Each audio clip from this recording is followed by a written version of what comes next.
Distinguished Professor Emeritus and former chair of the Political Science Department at UCSD, as well as founding dean of the School of Global Policy and Strategy at UCSD. Quite an accomplishment. He's the author of Politics in Hard Times, Comparative Responses to International Economic Crisis, translated into Spanish, Chinese, and Italian. He is co-author with James Shin of Political Power and Corporate Governance, co-editor with Janice Stein and David Lake of The Credibility of Transnational NGOs, and former co-editor with David Lake of International Organization, the leading academic journal of international relations. He's a graduate of Oberlin College, received his PhD from Harvard, where he was acting director of the Center for European Studies in 1971 to 72 and 1975-76. He taught at McGill from 74 to 79, and he chaired the selection committee of the International Affairs Fellowship Program at the Council of Foreign Relations from 1995 to 2004. He received fellowships from Guggenheim, Russell Sage, and the Center for Advanced Study in Palo Alto, and was elected to the American Academy of Arts and Sciences in 1995. He will speak to us today on the challenge to democracy and the war in Ukraine. How are they related? Dr. Gorovich.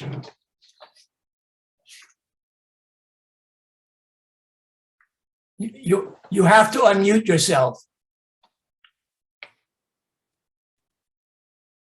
No, Peter, you have to unmute yourself.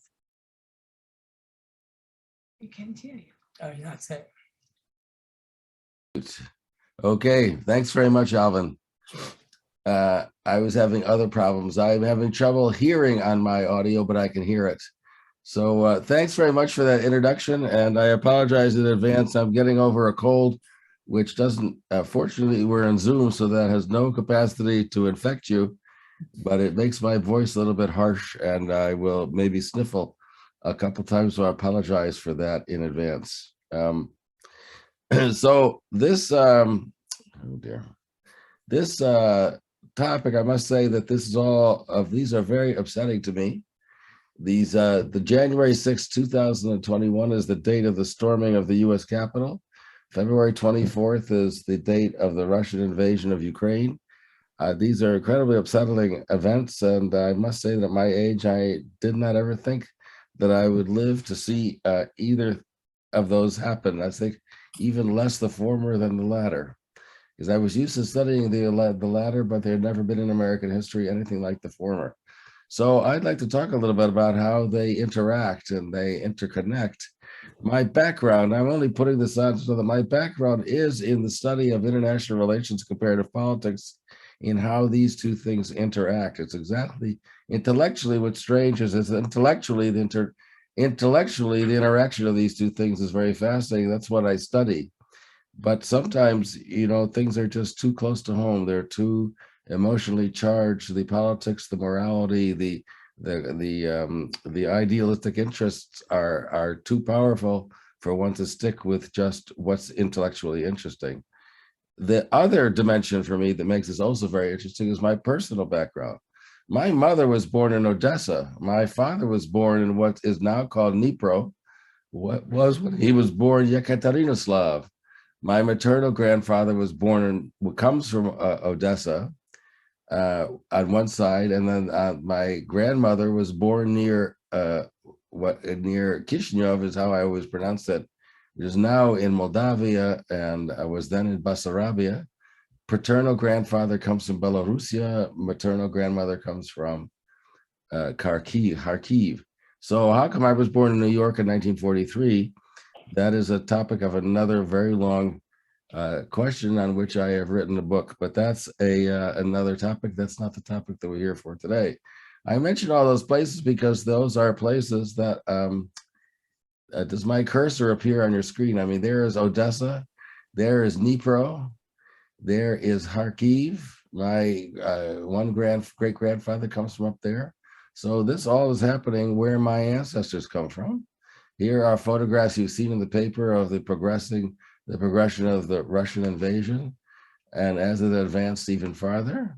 So the question then is, people ask me, well, what I get asked all the time with my last name not being Smith, or somebody's raised their hand, Iris, you've raised your hand. Do you know that? Are you asking me a question?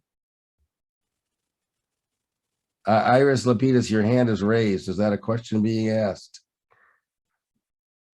No, I take it. Okay, well, maybe you could lower your hand because it looks like you're asking a question.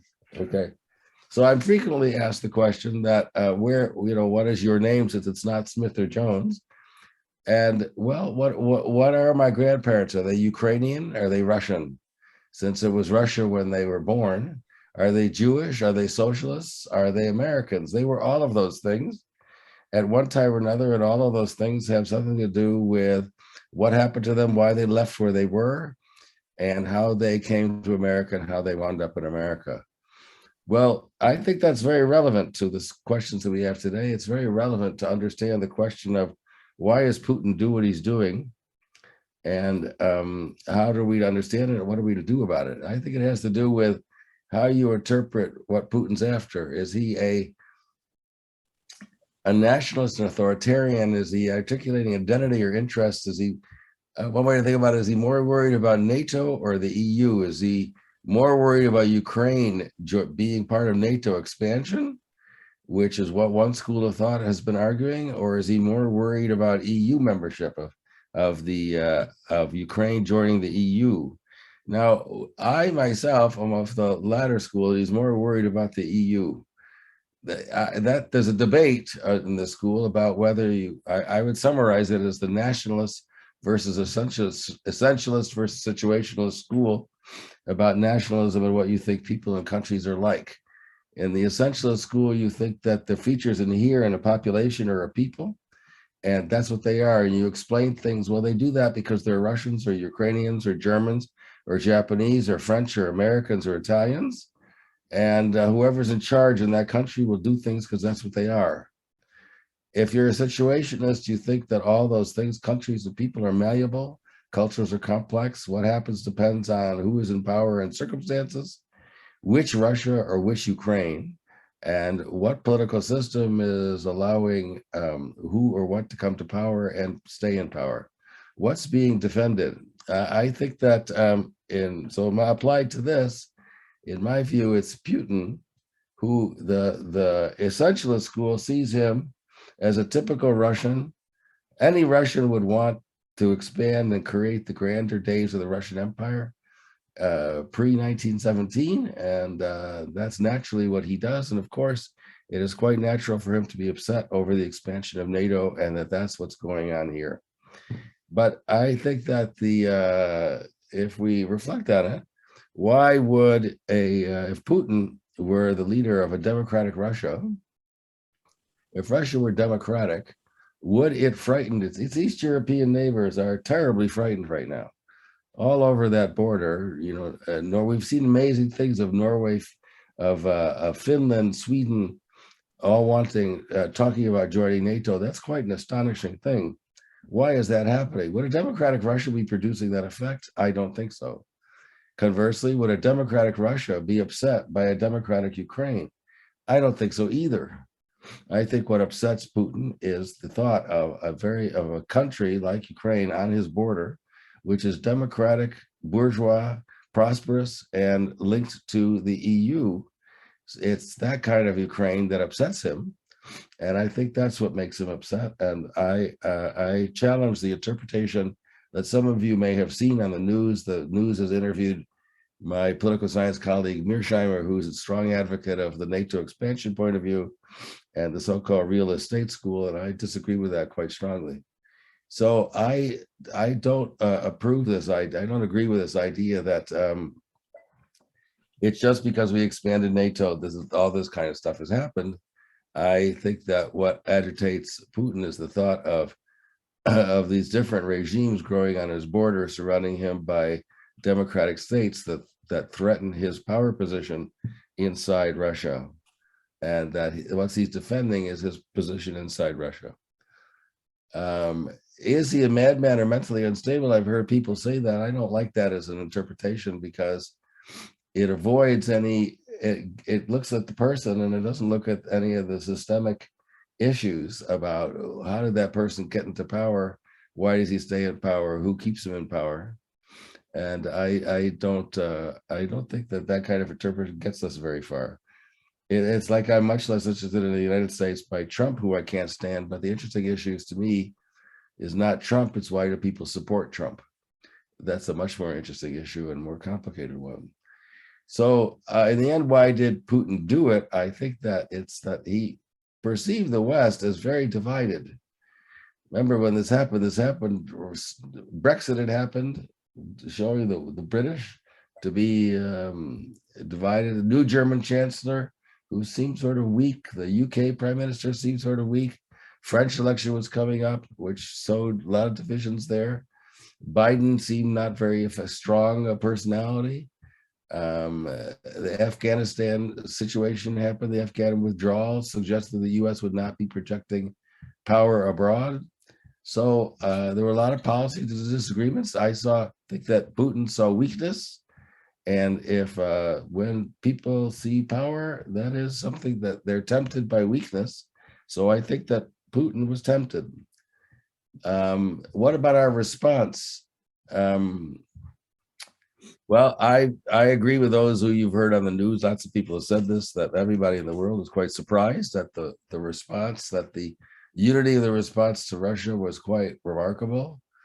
A very strong rallying of NATO and the Western allies was quite remarkable. The strength of the Ukrainian resistance was quite remarkable and not expected by people.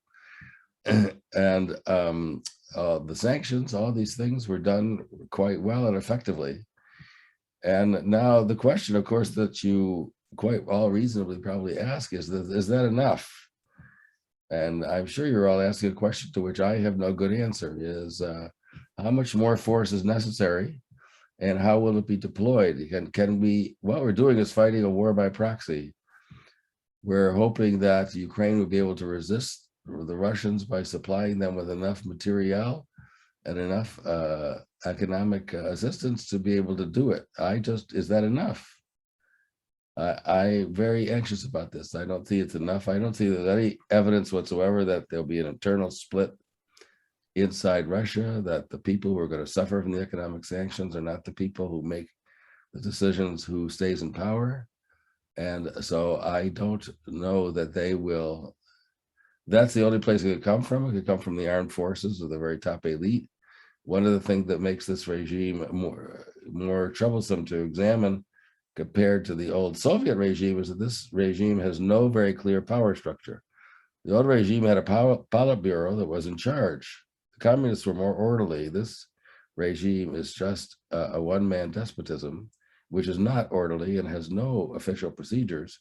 So who has the authority or the ability to get rid of him is very, very unclear. And so I'm afraid that we're asking the Ukrainians to bear the brunt, and there'll be a lot of death, tragic and terrible things happening before this all gets resolved.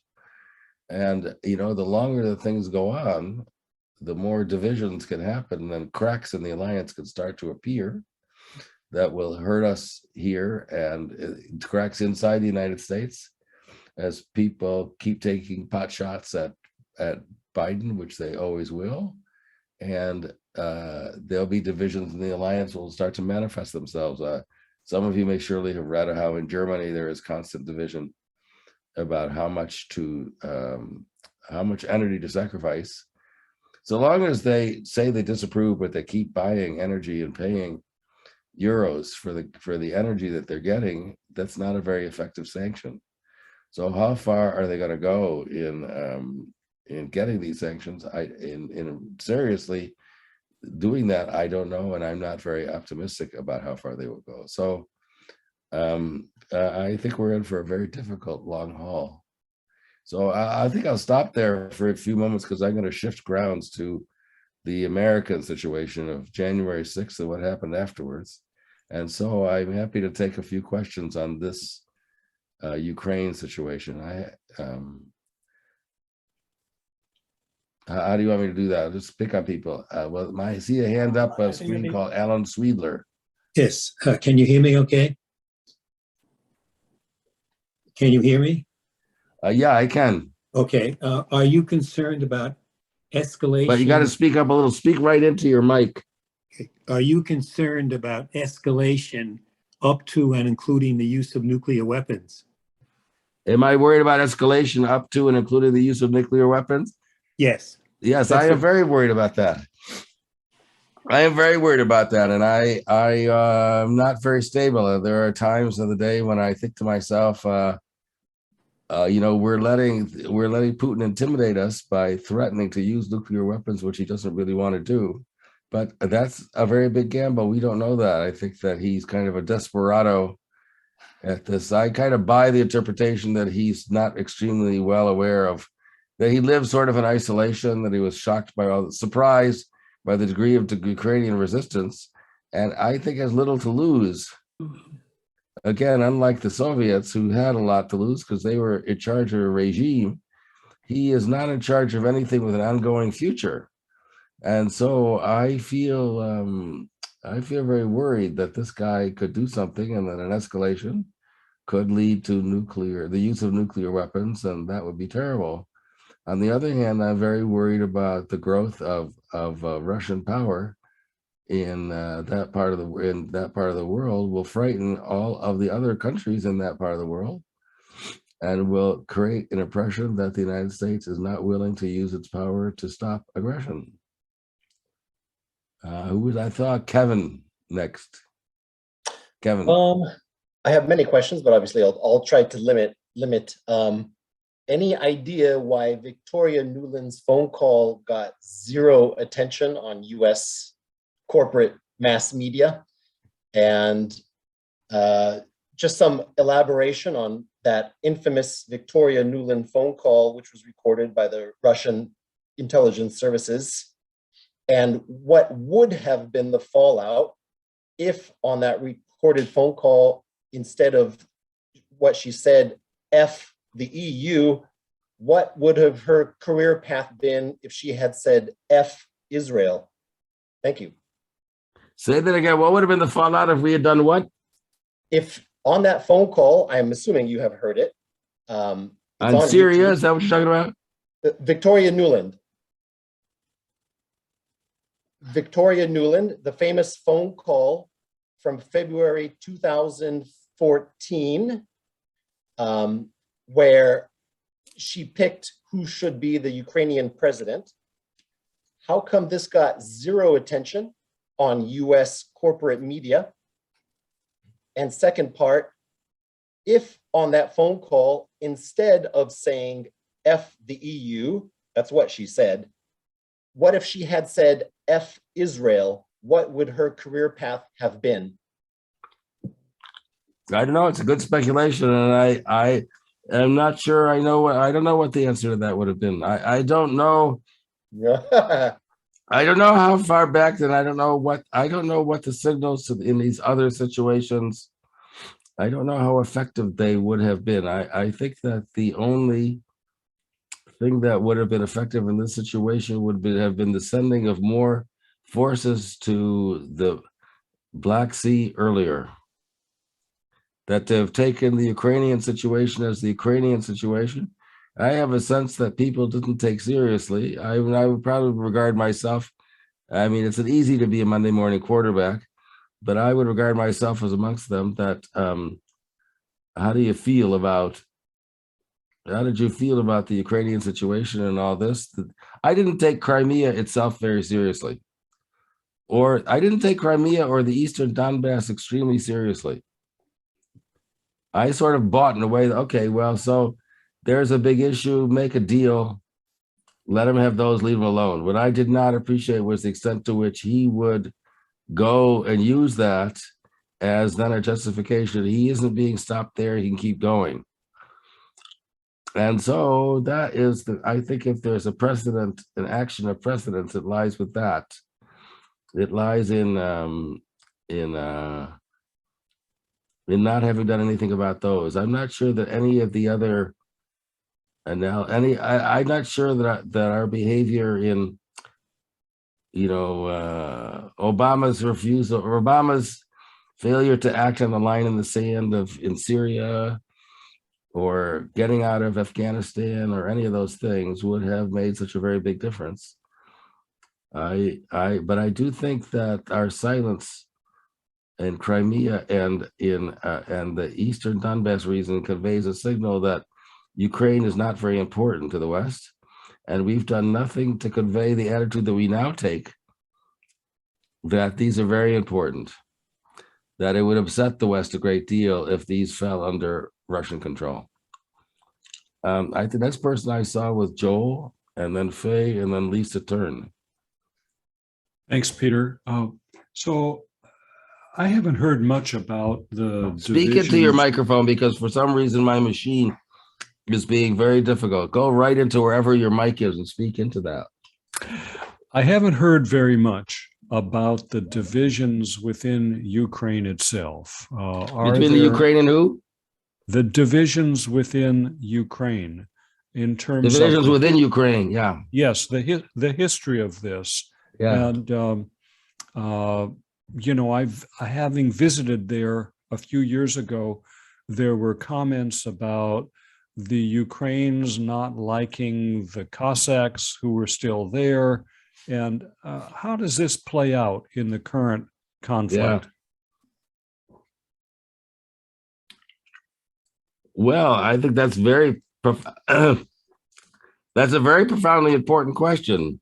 If we look, as I want to do, look at the domestic politics in each situation, the deepest question, I think one of these, is how long will the Ukrainians wish to hold out against the murderous assault which is being inflicted upon them?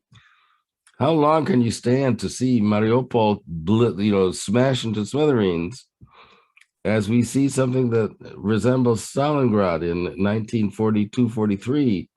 So, I mean, how long can they hold out? That's not something that we can decide for them. One of the parameters of this war is how much will the Westerners send armaments to the Ukrainians, since what they're using is Western armaments against the Russians. Another variable is how long will they be willing, even more important variable, how long will they be willing to do that? That must be generating divisions. It's inconceivable it's not generating divisions. I'm astonished that it has lasted this long.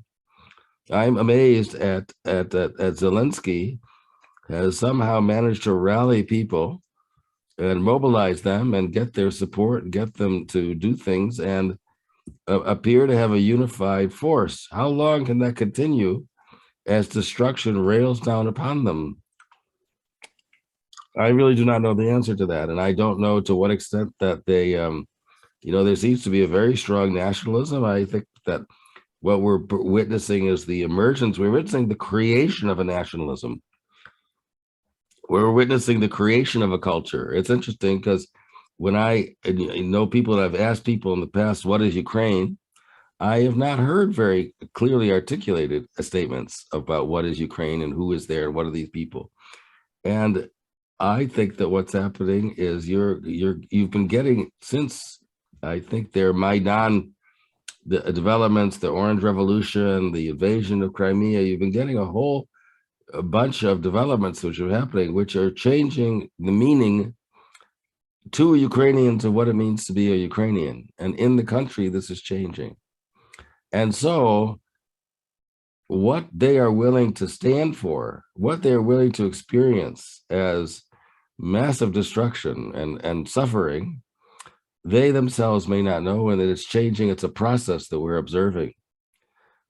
And I don't know what the answer and the final outcome of that is going to be.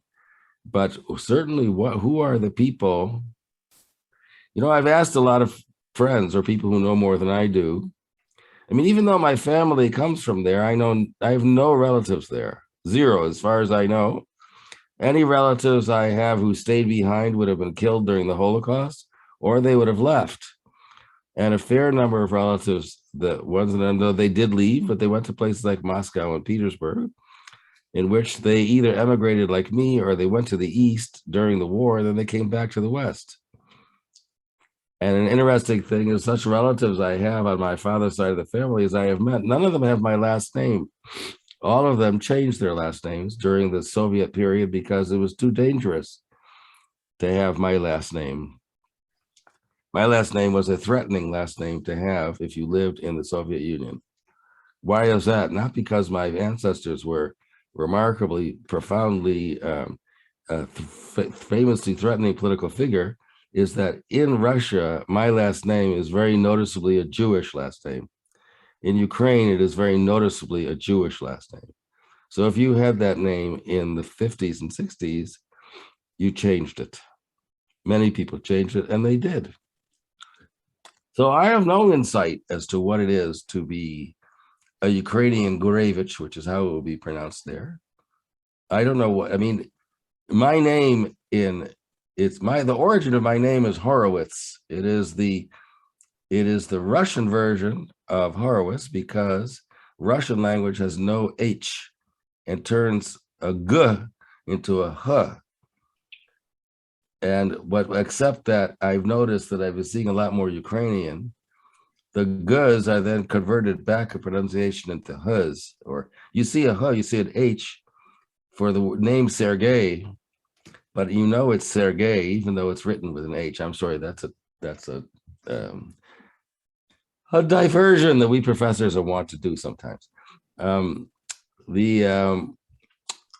So I don't know that I could tell you. There's a long-winded answer to Joel's question. Can I actually tell you what are the divisions inside Ukraine? I cannot tell you.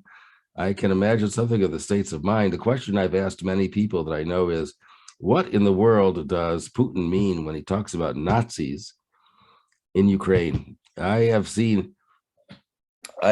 relatives who live in Moscow who are, four cousins away in distance. I don't know. We share a great grandfather. Okay. So I've met them when I was there a few years ago. Nice people, very friendly people. But when we talk about politics, they completely accept what they get out of watching Russian television. They say, but Ukraine, this is run by Nazis. How would you feel if Mexico was controlled by Nazis, by your enemies? You wouldn't stand for that, would you? And I said, why do you think that Ukraine is run by Nazis? Well, that's what they're told on Russian television. Well, so what is the origin of that? Well, some of it, what is the factual basis of that, if any? Well, it doesn't take very much. There is something called, you may have read about the Azov Battalion. The Azov Battalion is a group of people who have right-wing nationalist World War II origins. And so, yes, there are some small bunches of people like that who do exist in Ukraine, but that's a very small group of people. So that's the end of my answer to your question, Joel. I don't know what the divisions are inside Ukraine, and they are what matters a great deal. I think I have Faye Gersh next. Hi, Faye. Your mute is on, Faye. The question is about escalation and Russia's threats to become nuclear in this battle, and whether in the future. Speak into your mic because I can't hear you. In the future, will. You're muted. In the future, will what? You said in the future will, and then I stopped hearing anything. Faye, you muted yourself again. Will the country that has the nuclear weapons prevail in all future conflicts like this, since we seem to be afraid to escalate further because of the potential that Russia has? Well, I mean, that's a very good question, and I think that is what the strategists, I've been asking a lot of my colleagues who work on nuclear weapons and game theory and exchanges, what do they think of this? And they are, you'll be happy to know that there's no consensus or agreement on this, that some of them say, at the moment, most of them say, yes, we should be cautious. We should not push. And if you ask them, you say, but doesn't that give the guy, just what Faye said, doesn't that give the person who has nuclear weapons the incentive to get them and then threaten anything they want and say, if you don't give me what I want, I will use nuclear weapons. And someday somebody's bluff will get called. And I'm sure that everybody is frightened of being the ruler who calls the first bluff. Weren't we lucky that Hitler didn't have nuclear weapons? They what? Weren't we lucky that Hitler did not have nuclear weapons? We were might very not have lucky gone to that Hitler war. did not have nuclear weapons. Absolutely. He would have used them. And I don't have much doubt that I think that Putin would use them. So I don't think, yes, I think that is certainly the case. There are a lot of steps between here and there. There's a lot of forms of, the Europeans could decide to use economic sanction of refusing to buy any more energy from Russia and not paying them anything. That would be a lot less costly than nuclear weapons. And there's quite a lot of ordinary weapons that are very effective that we could send to them, to the Ukrainians, and have them use them. That would have a very big effect. Okay, Lisa Thurn, off the mute there. Yes. You pronounced my last name correctly. Thank you. I don't. Is that think I- correct? Oh my gosh. My grandfather was born in what was then called Newdorf, South Russia, and is now Komarova, Moldova, but near Odessa. And I guess my question is, and hearing some of your discussions on, so my grandfather was an ethnic German. An ethnic German, yeah. And my great-grandfather, or my great-great, they were pushed out by Napoleon, but they had left before the fall of the Tsar. So my grandfather was 8 years old, but they never assimilated into Russian society. They kept their language, and that's why they left. But what I've noticed, because I kind of researched it, is Transnistria, which is in Moldova. Yeah, Transnistria, right. I'm starting to get the picture that Putin was a movement in that section of Moldova, and also in like Russia itself, the reemergence of USSR. So I saw young people singing in like a concert type arena saying, I was born in the USSR, and that is what Putin is striving for, is to push. Now they're saying take over, go through Odessa and Moldova, and do you think that's? Yeah, I think that. I think you're right that he's taking over Transnistria would allow him to slice off and put pressure on the western side of Ukraine, and whether he goes all the way into taking over all of Moldova, I don't know. I don't know whether he cares about that, whether he wants it for itself. That would put him directly right up against a NATO country border, because then it puts him right up against Romania, and that makes life a little bit more difficult. And so he might want that or not want that. I don't know. I think it's isolating. I think it's isolating Ukraine at the moment, which is the major. I think he would go after Transnistria because he's got a rebel movement there, and it would isolate him there. So I'll take one more question and then go on to the rest of my talk. Can I ask one more? Hi. Yes, I'm right here. Can you hear me? Can you hear me okay? Yes, I can hear you. So I think that what the news has given us is a very sanitized version of what's happening in the Ukraine. I think we can call it, just like for World War II, we called the rape of Nanking. Now we can definitely address as the rape of Ukraine, what's happening nowadays. But I also believe that unless you have lived in Europe or you are from Europe, you really don't get what is going on over there at the moment. In Italy, in France, in Spain, in Germany, there is a strong movement of people that are saying, well, why doesn't Ukraine just let Russia have what they want? So there is this group that is gaining voice, and it's troubling for us over here. And having friends on the ground in Ukraine fighting, and having friends that are now refugees, and having been in Ukraine when it was still the Soviet Union, it's not only troubling, but I don't feel that people in the United States really understand what is going on. So what is your position about the sanitized version of events that we are getting here right now? It's not sanitized. Well, that's Yeah. your opinion. Yeah, well, I mean, I think you you put your finger on the big issue. What price is Ukraine willing to pay for resisting Russian demands? And what price is everybody else willing to pay to help them resist Russian demands is the central issue of the table. Why don't they could give up. On the other hand, there would be no more autonomous Ukraine.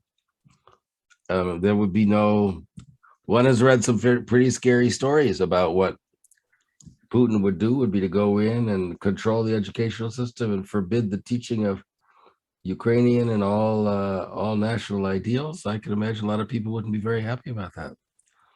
I mean, that is like, you know, Franco forbidding the speaking of Catalan, Basque, and all the other languages of Spain.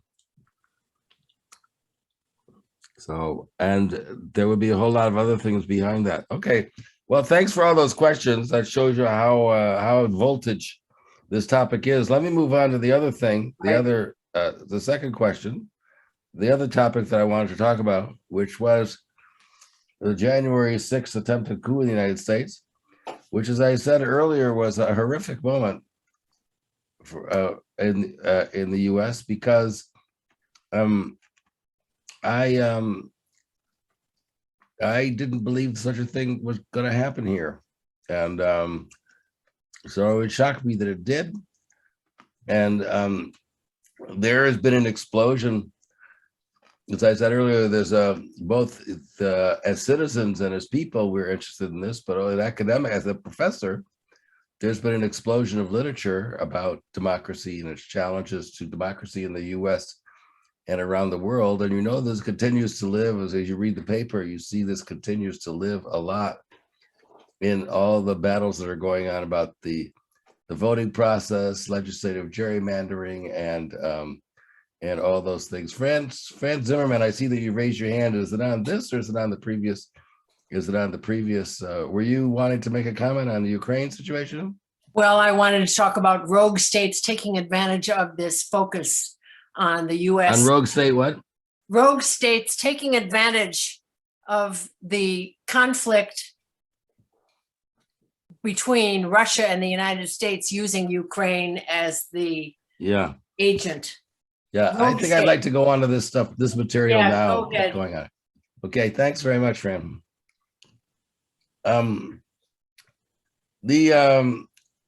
So there's been a huge tremendous, so you know, all the literature on what's expanded on the gerrymandering and voting rules and who's being disallowed from voting and all these kind of things. And there's a huge literature that's grown up.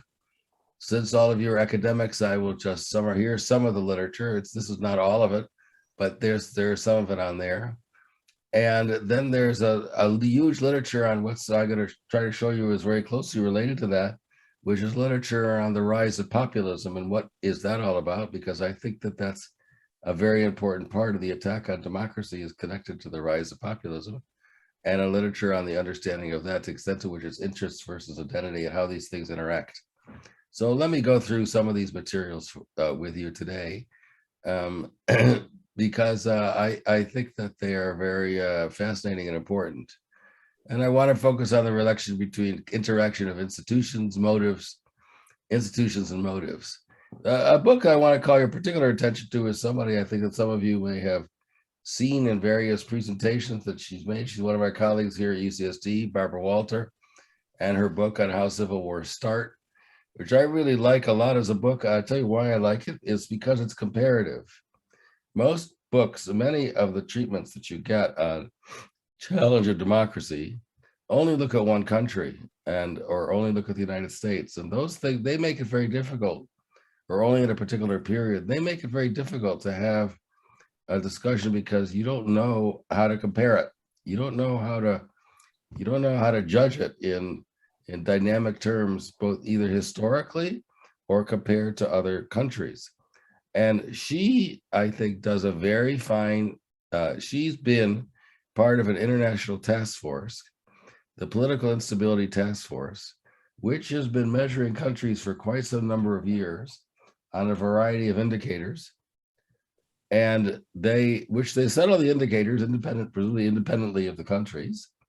Then they start measuring the countries and they start locating them. And then they come up with scales. And on their measure, they've got democracy at one end and dictatorship at another. And the intermediate cases are called anocracies. And their observation, looking at a lot of countries over a very long period of time, is that the civil war happens when countries are moving from democracy to anocracy. Okay, so they, this is kind of a verbal summary of all this kind of thing, of definition of autocracies, anocracies, and democracies. 6 component measures concerning executive recruitment, constraints on executive authority, political competition, and institutionalized qualities of the governing authority. So they have data like this, that if we look at the countries in the high tens, we find Norway, New Zealand, Denmark, Canada, Uruguay, and Spain. And the US once used to be in the high 10, but has declined. And last year it had fallen to 5. Well, a 5 includes Turkey, Hungary, Thailand, and Burma, all of which we would regard as fairly problematic places. So Barbara, who's been working with this group of people for some time of years, said, I remember when she was, walking down the hall, and she said, we're in trouble. I'm going to write a book about civil war in the United States. Said, really? What are you going to do? Well, it's kind of the fun of having bright colleagues and they come up with ideas. You get to hear some of this when it's happening. And so she said what she was going to do, and she did it, much to much to my pleasure and delight that she's done it. And she's gotten a lot of attention for this, appeared on a lot of news programs. And I think this is the part that shocks people, is that the US has fallen below the democracy threshold on the polity score. This is called the polity score. And so it used to be the world's oldest continuous democracy. And when it fell below 6 on the polity score, it fell out of that classification. And furthermore, this is one of these sentences. I don't wish to demean any of you for the medical profession, but this is one of these sentences that further degradation of democratic authority in the USA will trigger an adverse regime change event. Okay, that always strikes me as a medical sentence. Further degradation of your liver will trigger a gradual deterioration, rather than further degradation of liver will cause you to die, which would be but you can't write it like that. You've got to write it in such a way that it could be translated into operationalizable, researchable categories. So they've got a whole classification of things, of adverse regime change events, by which they mean civil wars. They don't mean death here, they mean civil wars. So that is the flag event there. And this is where they're telling you some of the reasons what it was that the coding was that led them to do that. So it's the weakness of institutional commitment to defend the procedural system. Most people say that the democracy is when you have a commitment to defend neutral election procedures. The core definition of a democracy is a governmental system in which there is a peaceful and stable change of regime. That is the sine qua non in our field of when you ask somebody to change a democracy, that's sort of it. And so, and what is that? You need institutional commitment. What causes that? Why do you have commitment? that is where the debate comes, is what are the characteristics that lead countries to have that degree of commitment or not. There's that big literature that I was telling you all about at the beginning grapples with that in various terms. And what Barbara Walter did was their group is looking at this on a systematic comparative basis, and you have that. So another book that I thought was very interesting, this was my favorite book on this category until Barbara's came out. And this one, How Democracies Die, also got a lot of attention. It got mentioned in the various op-ed pages of the New York Times several times after it came out.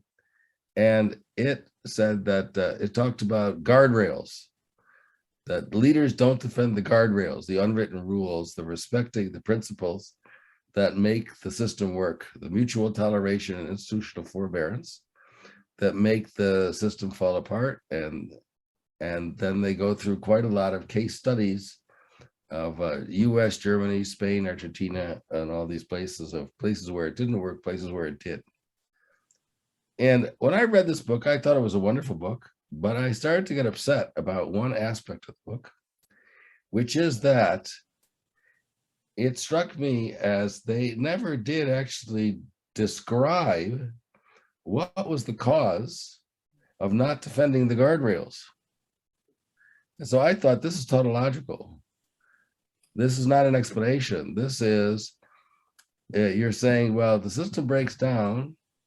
If a system survives, if you have the defense of the guardrails, but if you have no account of what causes the defense of the guardrails or its breakdown, you've got a circular thing, you're explaining it by itself. And so what causes groups not to defend the guardrails?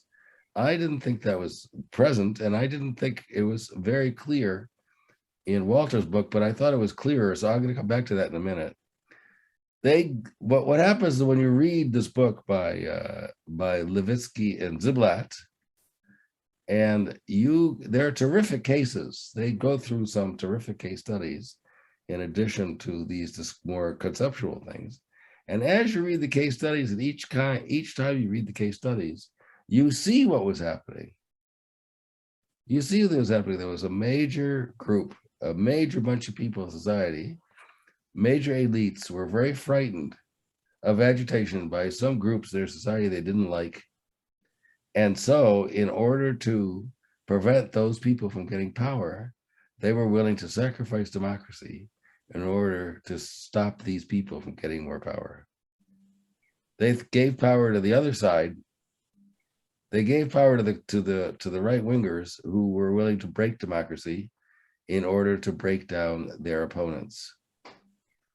So in each side, you had a situation, and this is a description from one of these cases, but applies to many of them. Elites believe the invitation to power would contain the outsider. You have an outsider who mobilizes a lot of popular support. Hitler, Chavez, Mussolini, all these kinds of people mobilize a lot of popular support. They hope that that they make a deal with this person, and that will then they will be able to control this person, and order will be restored and everything will be hunky-dory. But they miscalculate. The outsider had a mass following, which the insiders did not have. And so these turn out to be not coups, but backsliding of a formal sort. So I think what I like in Walter's, now I'm flipping back to Walter, what Walter does is gives us some accounts of what it is that are the pressures. Remember, I told you what I thought was missing from Ziblatt and Levitsky was what are the conditions under which the guardrails are not defended? Why are people not defending the guardrails? And what Barbara Walter does is she then says, well, we can find that what happens when you have groups of people who are feeling displaced, who are feeling knocked off the center of their society, that they're no longer dominant in their society. She uses a phrase which she has found from other places called, these people think of themselves as the sons of the soil, and they feel threatened by emigration of other kinds of people or of other kinds of people who challenge or are outsiders in some way or another. So immigrants, women, gays, gun rights people, all these people, they lump together as people who threaten their established hierarchy over the culture that they understand. So these people feel disrespected, and they challenge the they respond to an argument that is made by ethnic entrepreneurs that mobilize populations around them to support these things. So that is an argument that Barbara develops in this book and shows a lot of cases where she finds that this works very well with the cases she looks at. She is not making an argument that civil war of the kind that you read about in your history books of 1861 is about to come back to America. That's not what she's arguing. She's arguing that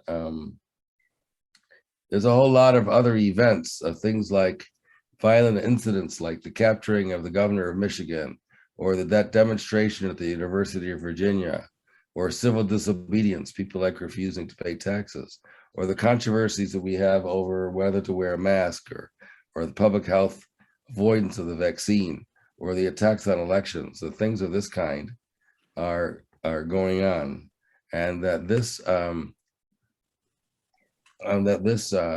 contributes to the tension. So this leads me to the other part of what I want to talk about, which is that, well, how do we understand these arguments over populism? Should we understand these as cultural arguments or as economic ones? So what I don't like about the argument that I've been giving so far is that it kind of disrespects the complaints of the people who are unhappy with what's going on in the status quo. I think they have a great deal to complain about that I feel very sympathetic for, which is deteriorating economic conditions, the weak healthcare situation, poor job opportunities, unemployment, healthcare. I mean, there's a whole lot of things that lead a lot to be desired. There's a lot of income inequality, a whole lot of things which are failures in our system. And we could say that there's been so the economic argument, there's a lot of people who argue that the reason that populism has risen so much is that there's been a weakness amongst the political parties in responding seriously to those economic and social concerns. And so that this, you could say, is the Sanders-Corbyn critique. Corbyn being the former British leader in the UK. But you could see that people talk a lot about the problems of the Democratic Party here, but things like the Democratic Party here are having trouble all over Europe. The Labour Party in Britain is having a lot of problems. The Socialist Party in the French election, which is taking place tomorrow, had only 2% of the vote in the primaries. So it's a very mixed picture of the Labour vote, but that's a very important argument, therefore, of how to understand that. Its challenge is an identity argument, which is that these people a lot of people feel culturally displaced, that they feel resentment against East and West Coast flyover elites, the people who cut ahead of them, or the people who are wanting to give privilege to other kinds of people and take away their positions in our society.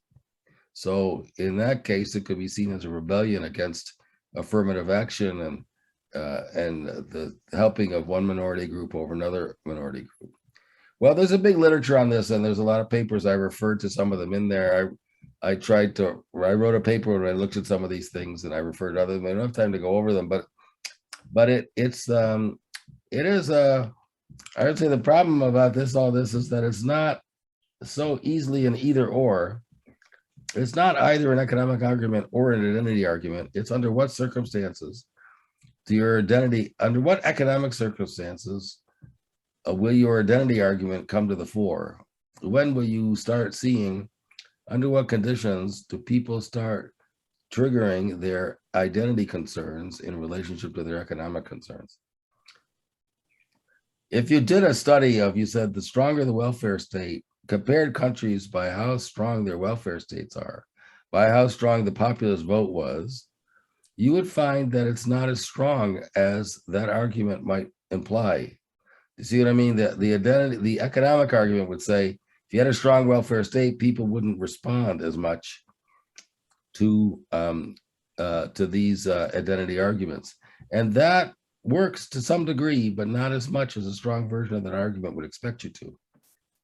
Therefore, there's something to be said for the autonomy of an identity argument and identity concern as real and something that we have to respect and take seriously.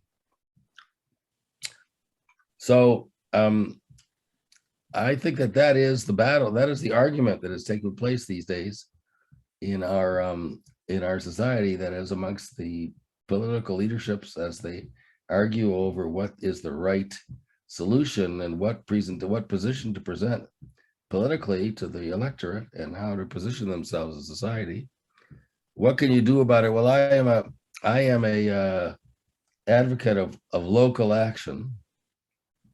Particularly, we live in California, where the electoral logic of California is predetermined. There's no point working very hard on that. California is going to go blue no matter what we do down here. But there's a lot of local races which are extremely important and which you can have an important effect. If you're a Republican and you don't like what's going on, go to local Republican meetings and get up and you ask, why is Kevin McCarthy going around and saying the election was fake? Or get up and say, why does Kevin McCarthy not tell the truth about what he said about Donald Trump, which is being reported in the papers? I mean, there's a lot. If you're a Republican and you're unhappy, if you're a Republican and you're happy, there's no point in my saying anything. If you're an unhappy Republican, go to Republican GOP meetings. If you're a Democrat, there are all kinds of meetings you can go to and all kinds of local elections. There are 3 elections within 100 miles of here for Congress, which are close races, which will influence who controls the House of Representatives next year. The Board of Supervisors is closely contested. So there are all kinds of things. I'm a big advocate of this. I don't know if any of you know the journalist Jim Fallows, who wrote a book with his wife, Deb Fallows, called Our Towns. They both learned how to fly an airplane, and they flew all over America. And they looked at small towns where people got a lot of things done, even though they were divided politically. And he's made a big deal out of that. He's written about that. So I think that my view is that political life is local, even though this crisis of the Ukraine that I started with is happening very far away. It is local. What happens in the Ukraine will depend a lot on what people do in these little towns and how they influence Zelensky and what impact that ultimately has on Putin. And the same thing is what people at the local level do here and how that will influence our party leaders. Well, I'm ready for questions now. And I see Jill Hansen has a question now. Jill, please speak into the microphone because I'm having trouble hearing. Speak into your mic and turn off your mute. Great, thank you, Jill. I can't see myself right now because I've been looking at this. So can you hear me? Yeah, I can hear you, but only if you speak into the microphone of your computer, because my computer is working. The sound bar in my computer is picking up my voice, but not communicating back very well. So if you work very hard at speaking right in, some people I've heard very, very clearly and some people not. So. Okay. Would you stop sharing, please? Peter, stop sharing. I'm sorry. Yes, Peter, would you stop sharing, please? Stop sharing? Yes. Then. Okay, I can try to do that. I asked you to, but that isn't my question. So if you could stop. Dorothy Parker just asked if you would do that. Stop sharing, okay. Thank you. Great. Okay, so I have three parts to my question. Sorry. We're hearing a lot about Zelensky, and people are saying he's a saint or a hero. Hearing a lot about who? Zelensky, Vladimir, Zelensky. Zelensky, Vladimir Zelensky. That he's a saint. Well, nobody's a saint, so okay. I'll answer you right away. In my view, no one is a saint. There are no saints. All right.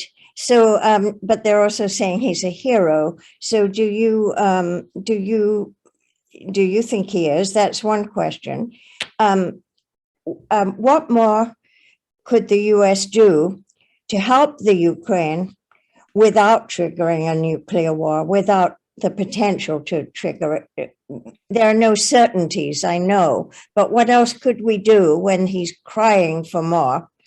And the third one is, should Putin be tried by The Hague for crimes against humanity? Well, those are three wonderful questions. Do we have 2 or 3 hours for this? Okay. Is Zelensky a saint? Well, no, I don't believe in saints. Is he a hero? Well, I do believe in some hero. I admire him. I think that many people would have run away. Yeah. We saw that. So the fact that he didn't run away, the fact that he stood and said, I was going to articulate for my country. I mean, I have spent a good part of my life studying France. I would say that in 1940, the leaders, the president, the premier of France ran away. They could have mobilized and said, we're going to use the French Empire. The government is now going to move to Algiers. We're going to use the French Empire to fight the Nazis and the Germans. We are not going to surrender. They didn't do that. And Zelensky could easily have done that. That is, I believe, probably what Putin expected him to do. So in that regard, I think that he is something of a, well, I don't know what word you would want to choose. I prefer not to use words like, I don't project words like that onto politicians. They're just people trying to do a difficult job. I don't project politicians, sainthood, evil. Neither do I like evil or whatever. I just think they're difficult people in difficult situations trying to do a job. What else could we do? Well, we could provide a huge amount of physical material to them. We are doing a lot now. We could continue. We could increase it. There is controversy over this. The Russians have already said that they regard the material that we provide as the same thing of being at war. And I think you could probably, I don't know, I'm not somebody who thinks of international relations in legalistic terms. I don't like, this is going to relate to your third question, which is the crimes of humanity. I am very uneasy. I've never liked it since I started to study these things in graduate school. I came up with that generation of people who studied the interwar years and the effort, the League of Nations years, as a failure amongst other reasons because of thought too legalistically about international relations, which is very far from being a legalistic enterprise. So I don't think of it as a legalistic enterprise, and so I don't think of international relations. So this issue about whether the Russians want to see the supplying of materiel to Ukraine as provocative, well, they can think whatever they want as being provocative. We think that they're attacking Ukraine is provocative. So tough for them if they think it's provocative. But it's certainly one step less than nuclear war. So I think we could step up that. We could continue to give them more material, on a lot more material of a conventional kind, of a non-nuclear kind. On the third point was the war crimes point. Was that your question? Actually, I lost you. Where did you go? Yes, it was. On my screen. That was your question, wasn't it, Jill? Yes, it was. Yes. Well, I sort of partially answered. I am not fond of the. I don't approach these things as that is the number one issue. I don't think that. I'm much more concerned is how are we going to stop bad behavior. I don't think we're going to stop bad behavior in international relations by focusing on this is a war crime or that's a war crime. I don't think that we alter a politician's or anybody other's actions by bad behavior, by whether we're able to get it designated as a war crime. So I'd have to ask, what is it that when I see on the news broadcasters are interviewing lots of people, asking them that question, and I keep asking myself, what is the effect of asking that question? Why are you asking that question? What is it that you would like the responder to say? But what is it that you think are the impact that that discussion is going to have on the practical issue at hand, which is how are we going to end this war and reduce the amount of the loss of life and have it come out in favorable outcome as what we regard as favorable. So yes, I think I find what Putin is doing is despicable. I think a lot about my parents who are no longer with us. They would be pretty elderly right now if they were still alive, but I think of what would my parents say about all this, because they didn't think of themselves as Ukrainians, despite their cities of origin, because they were not culturally identified with Ukrainian culture. On the other hand, today, they would certainly be on Ukraine's side against Putin. On the other hand, thinking of him as committing war crimes, how is that helping? How does that help the analysis? Should we have a discussion for the next hour of is Putin violating a war crime? That would be useless. In my opinion, that would be useless. The issues that we should be having is, should you tell your congressman to send more materiel to Zelensky? Should you tell your congressman to risk nuclear weapons by telling nuclear war by telling Putin that we will not be intimidated by this? Should you say that we should spend more money on all of this? Should we expand NATO to include Finland and Sweden, which would be a stunning thing to do? I mean, those are the real issues on the table. Whether or not Putin has committed a war crime is not the major issue on the table.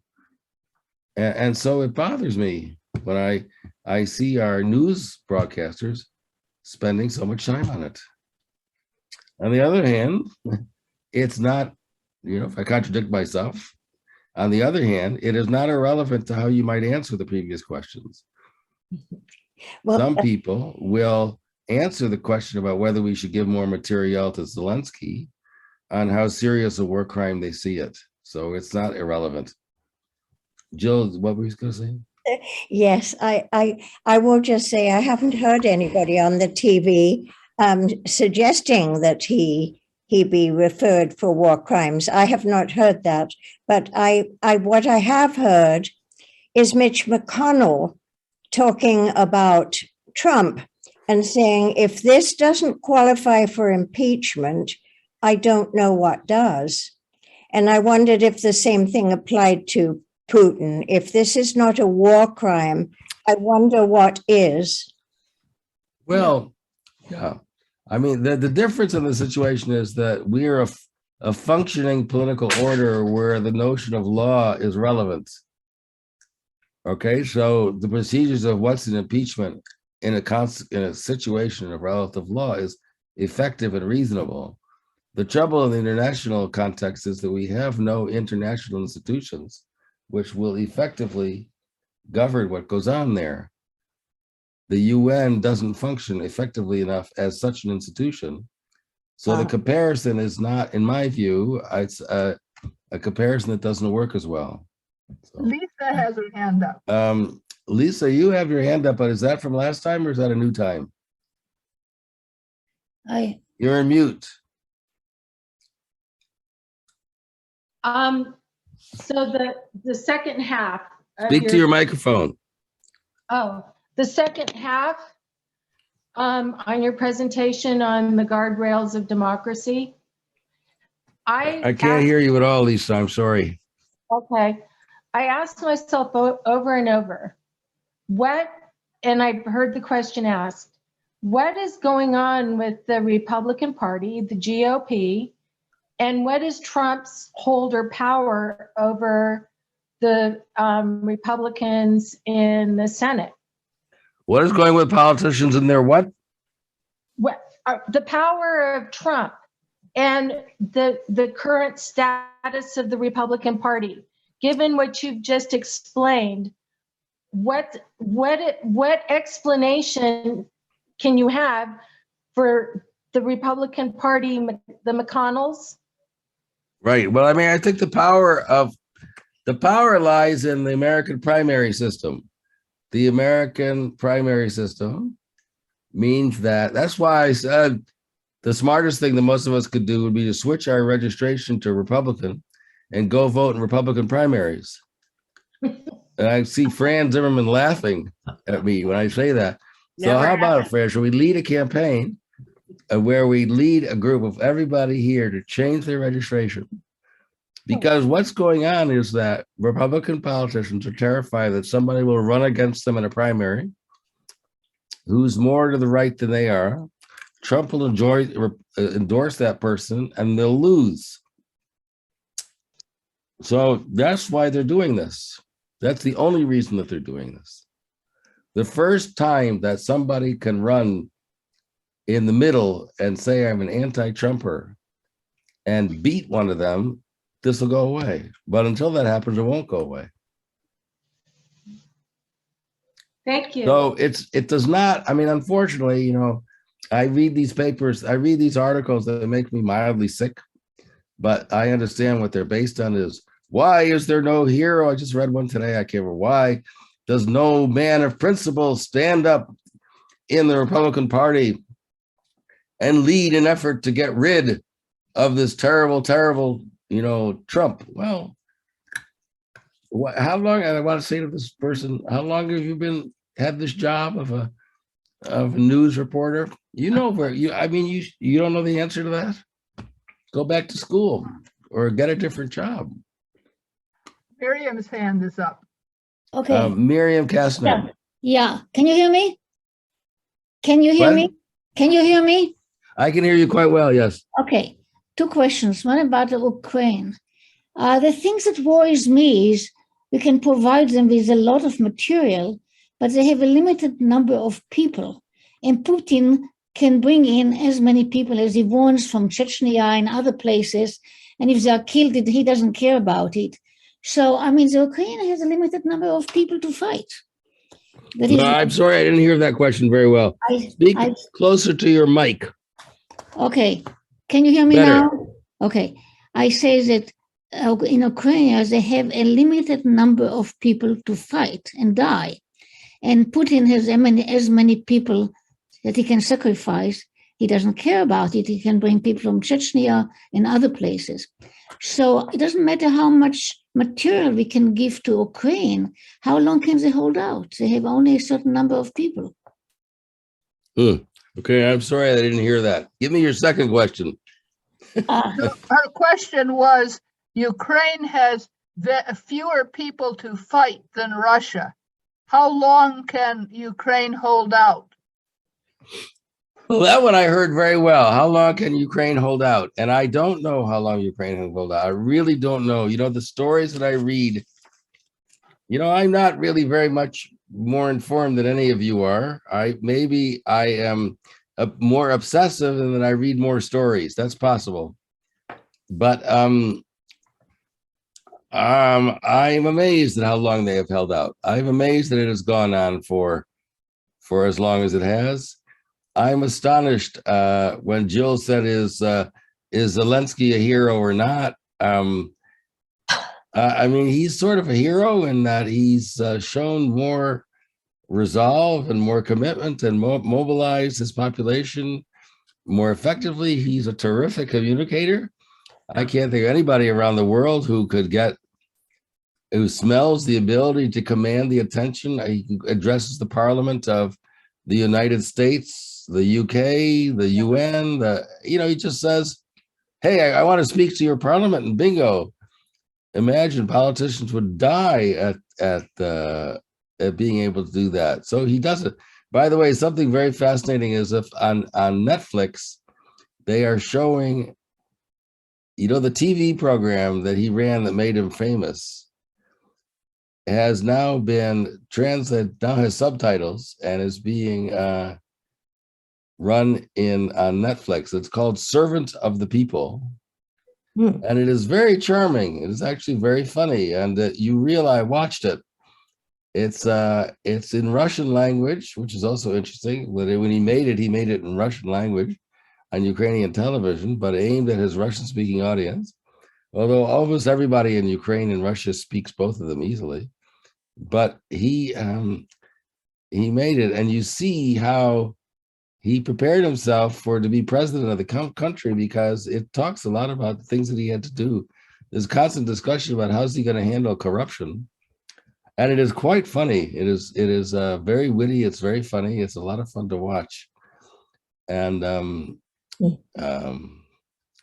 so now I got distracted from our question. And our question really was, how long can they hold out? Yeah, can you hear me? Miriam Kastner's been leaning forward to talk and say it her other Can half. you hear me now? Can you hear me? Sort of, a little bit. I can hear you a little. What's odd is that I hear snippets. They're very clearly, and then suddenly I can't hear. Okay, other questions about the US. I'm really scared that in 2024, if Trump wins, the US will lose a democracy, because we will have a dictator, he will change the constitution, that, he can be reelected again and again. What can Democrats do until 2022 not to lose a Pence and lose the two houses? I'm sorry, I'm just not hearing it. So She said she's worried about Trump being elected in 2024. But what can the Democrats do to not lose the two houses between them and prevent that? yeah, I heard that very clearly. Who was that? Dorothy Parker. Dorothy. I heard that just, screamingly clearly. I don't know why, but that's great. In fact, that makes me think that I should go find some earphones and see whether they will work better. But that would certainly do it, I bet. Well, what can we do about Trump next time around? Wow. Gosh.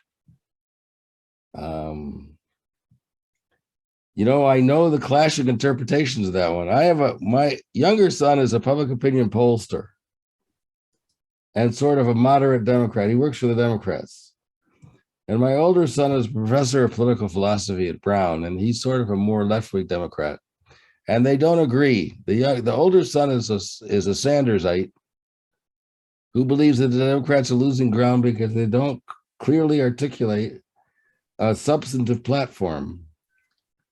There was an article that you may have read in the paper the other day that Biden has spent $1.7 trillion on programs for the masses, and most voters have no aware that this has happened. Mhm. Well, that's sort of lies at the heart of the problem. Well, how do you communicate that to them, that they know what happens? That's kind of more complex than I don't know how to answer that.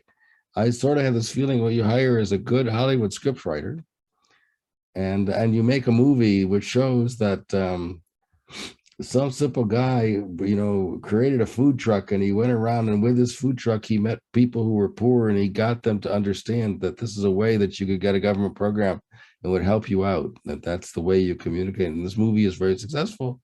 And that's the way the population learns that this program actually exists. And I'm not being facetious when I say that. I really do think that I don't know that I understand very well. I think the institutions through which people learned programs have faded in our society. It used to be unions and churches and local newspapers groups, and now society is more fragmented socially. I don't know how they do it. And so I think that it's a good message and good candidates. And I think there are good candidates out there, and I think there are people out there who know how to message. So I think the next hand up I saw on my list was Alvin. But I'm also seeing people waving their hands rather than using the famous command. Do you know how to use the command, Iris? You know how to use the command? You don't. Okay, well, I will call on you. I've marked you down. And Jan somebody, McClure. yeah, I will mark you It's down Bud as somebody McClure. who doesn't know how to do it, but I will flip you in. So Alvin is next. Alvin. Okay. So I guess the question I have is, it also bothers me very much what's going on in Ukraine. I'm and the not West. hearing you at all, Alvin. Yeah, so it's very disturbing to me what's going on in Ukraine, of course, but in addition, it's also very disturbing to me the limited ability of the West to respond. And I'm just wondering whether there aren't creative ways for the West to respond, not just in terms of materials, but in terms of other actions. For example, now that they've withdrawn essentially from the North, say, okay, the North is now a no-fly zone, done. And then you've turned the tables because now the challenge is somebody has to respond to that. Nobody said you can't do that. So let's do it and then see if there's a response. That's just one example. It seems to me there are examples of courageous and innovative things that NATO can do or the West can do to just stop certain things from happening and then say, now it's in your court to do something about that.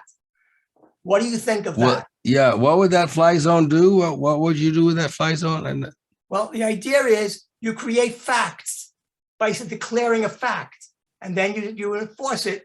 And then the other guy never thought about that. Yeah. He didn't say ahead of time that you can't do that. So now, well, you left, so now that's okay. There's no longer a war in that area. That's it. That area is now ours. And we're stopping any war in there. That's it.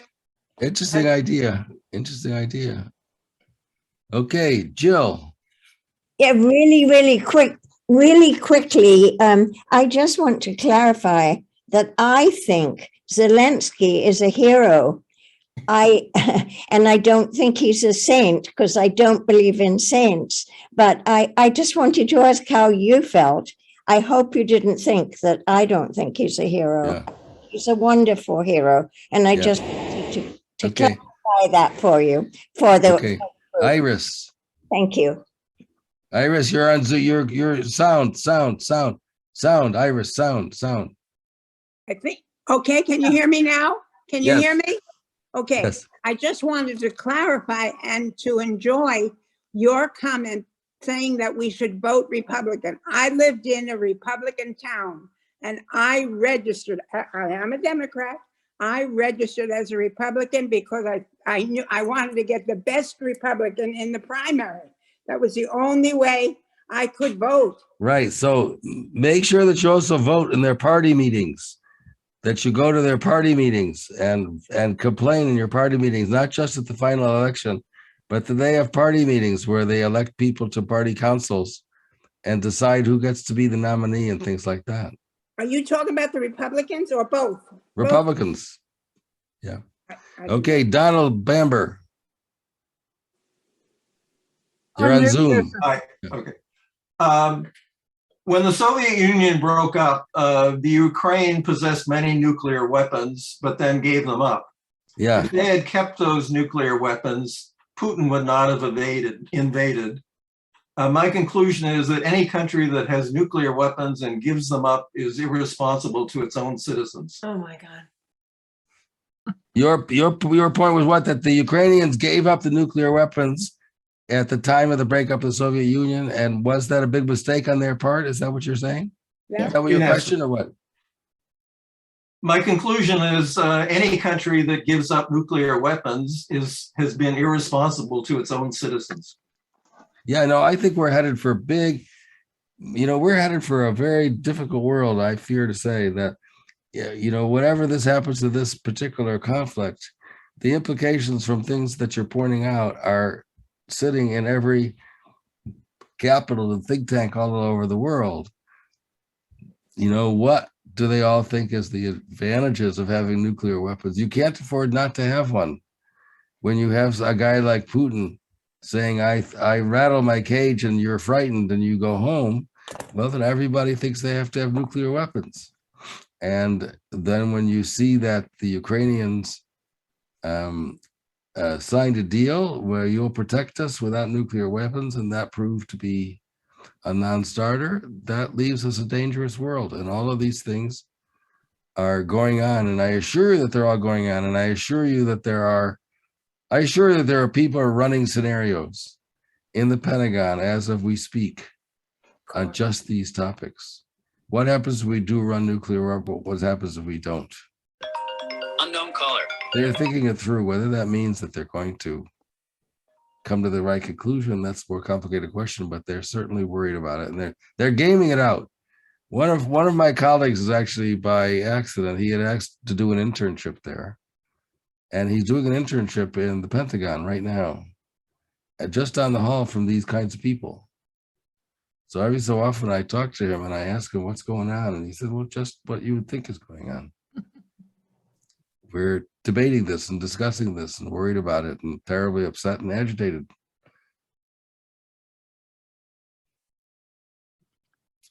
John Alexander. Yeah. Yeah, I unmuted myself. Can you hear me? You're too far from your mic. Can you hear me? Can you hear me? Yes. Okay, can you hear me now? Okay, my question is, I liked what you were thinking about the difference between like the legitimate legal structure of foreign relations and then the actual personal aspects of foreign relations. And I was just wondering if you thought that during this war and the way that one of the objectives has got to be destabilization of America and its real allies, I was wondering, from your knowledge, what can you see occurring within the European leadership that will counteract any kind of destabilization that's happening from this war? Well, I missed you after. So what is my knowledge about Europe? What? Well, how does the leadership of Europe counteract to this destabilization of like the America economic system? Because that's the real war. I mean, I look at it as Putin is at war with the West, and that we should accept that. And I'm just wondering what kind of European response that you see within the international relationship environment, because there are institutions that really don't cover it, but there's an emerging leadership that will address it. You know what I mean? I'm just trying to see, from your experience, is Europe going to unify within a certain way, or is there possibly just some sort of settlement on the verge? Does that make sense? I think that's a really interesting question. I think where is Europe going with this? What impact is all this having on Europe? How are they going to hang together or not hang together? Exactly. How do you look at that?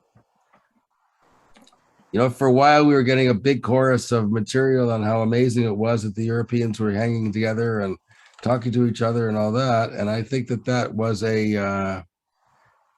perhaps an overly enthusiastic initial response, because it seemed so astonishing. I myself was flabbergasted when I read that Finland and Sweden were thinking of joining NATO. That seemed utterly astonishing to me. Well, that was my whole question, because the concept of neutrality seemed to be just ignored.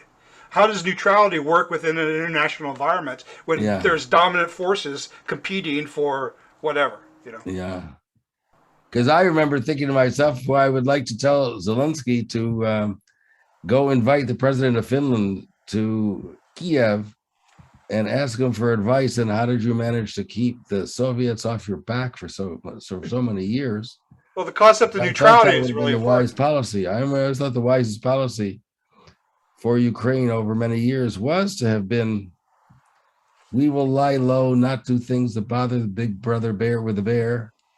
And but we would like to be the autonomy to go our own way. Now, how does that work in the Western world? But I think that would have worked. The point is that game is over. That option, I don't know whether that option can be restored. I think that option, had the Ukrainians pursued it, I mean, that's what I interpret Finland did for so many years. And that worked for them. I mean, they did lose a lot of territory. The Russians sliced off a big chunk of territory after World War II.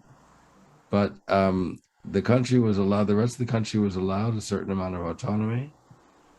And I always thought that's what Ukraine should do, is pursue Not a to, Finland just really policy. quickly, let's take a jump to local politics. What? So, the local politics, how do you establish that same kind of neutrality concept within local politics? Because we're affected, but it's local action. I agree with you. Local action is really important.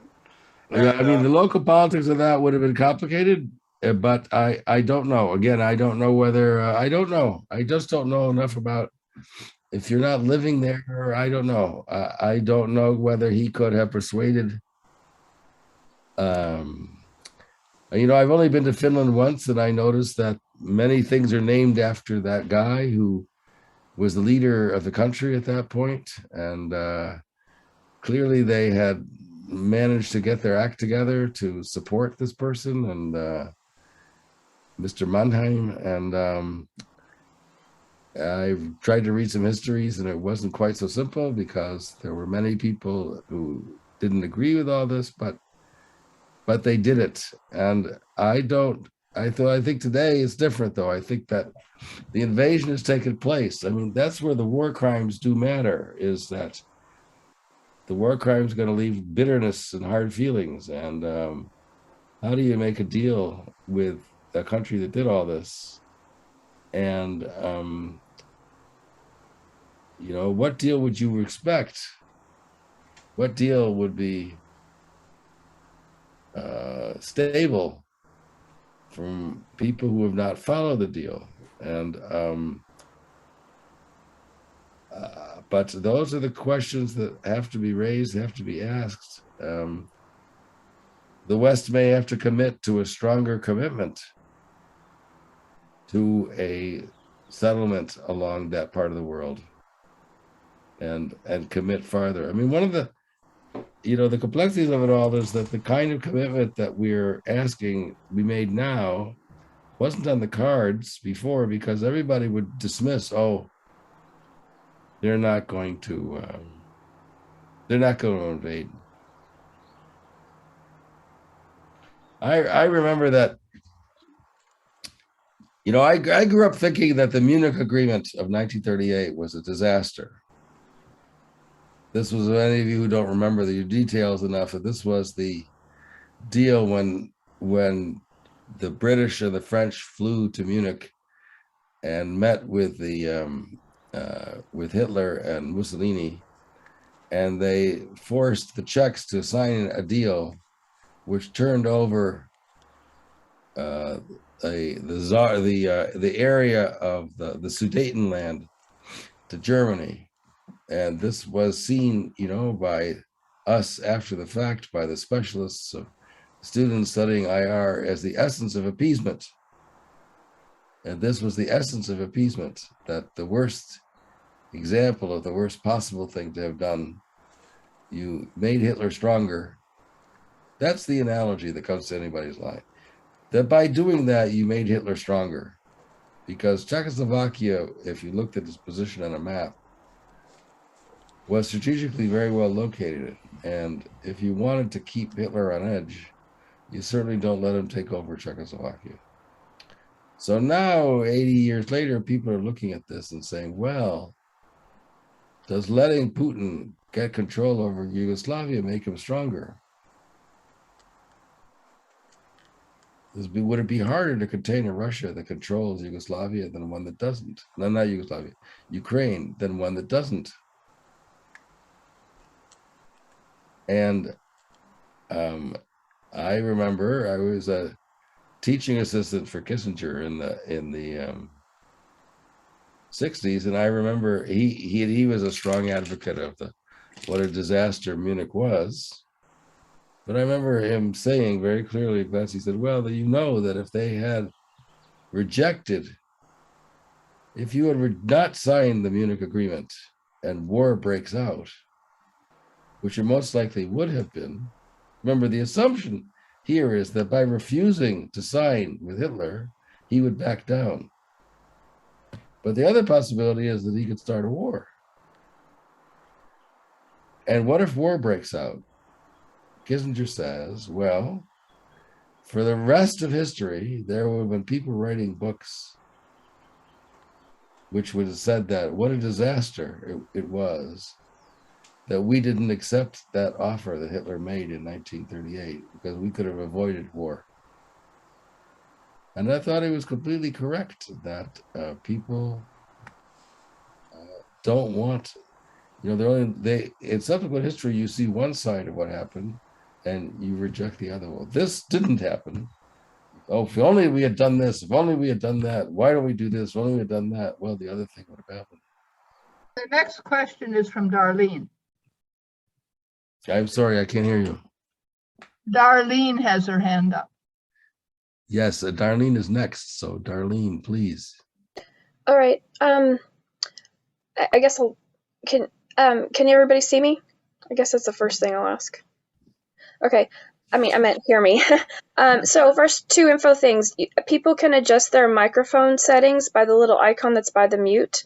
You can go in, you can click on, you can actually take it off the automation for your microphone settings, and you can set it. And you can do that with any meeting. Second of all, I put a thing in the chat about an interview with Putin where Putin pretty much says he's going to attack Ukraine 6 months before he does it. And he says what? He pretty much openly says he's going to attack Ukraine 6 months before he did it. He said it in the interview. I believe the interview's in the summer.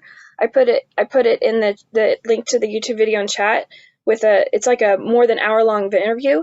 And the interviewer, about 50 minutes in, starts talking to him about Ukraine and actually asks Putin, will you make a commitment? Will you actually state right now that you won't attack Ukraine? And you could see Putin's face. It's like he pretty much openly says that that Trump was kind of a hot wire. You couldn't really predict what he was going to do. But now that we have a stable president in office who is a career politician, that he's going to have to follow all the rules, and pretty much says that that United States hands are tied. I don't know if he's referring to like UN stuff or what, but but I'm just like, Putin is, you can see his face and he's just openly saying, I'm going to attack Ukraine. You could see it on his face, and it's really kind of sad to watch. So my main comment though is I put that in the chat. Then my main comment is to the comment about the gentleman who kind of called Ukraine an unkind name. Like you might have been trying to incite thinking, but I think that asking a question about whether a nation's actions are, and then you can say the word, is a valid question. But to call a whole country an unkind name, I just don't agree with doing that. That will just get people to You don't not agree with want me to. on what part of it? What? What don't you agree with me on? That wasn't you who said that. It was somebody Oh, okay. else. So I'm talking about the method of talking. If we want to get people to listen to a different point of view, then we can ask it in the form of a question. Otherwise, if we're just calling you, like all of you guys reacted negatively to this man's comment. I saw all of y'all. If we say an inciting type of thing where you're just gonna label Ukraine as irresponsible for getting rid of their nuclear weapons and just label them the word, instead of forming it in the form of a kind question and a thought-provoking question, then people are just gonna retreat back to what they already know, and you're not really going to get to listen. So I'm just saying that it was really unkind to call Ukraine that really unkind word, and I just didn't like that. The next person is Kevin. Can you hear me okay? Can you hear Kevin? Can you hear me?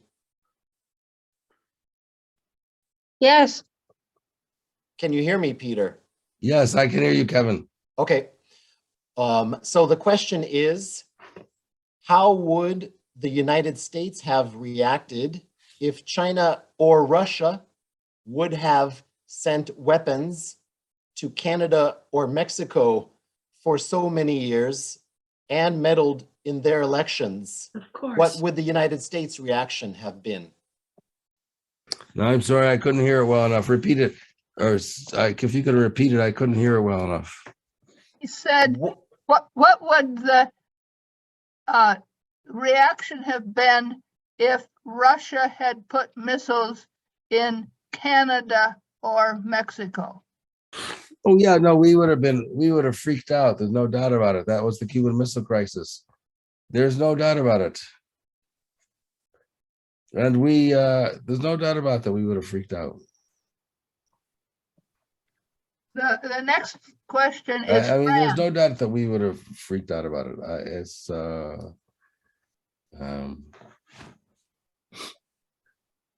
Yeah, Peter, I mean, the I'm- difference is it's Canada versus Mexico. Canada's a friend, so that Russia putting nuclear weapons in Canada is not a non-comparable logic. So the comparable one was the Cuban Missile Crisis, and we did freak out about it.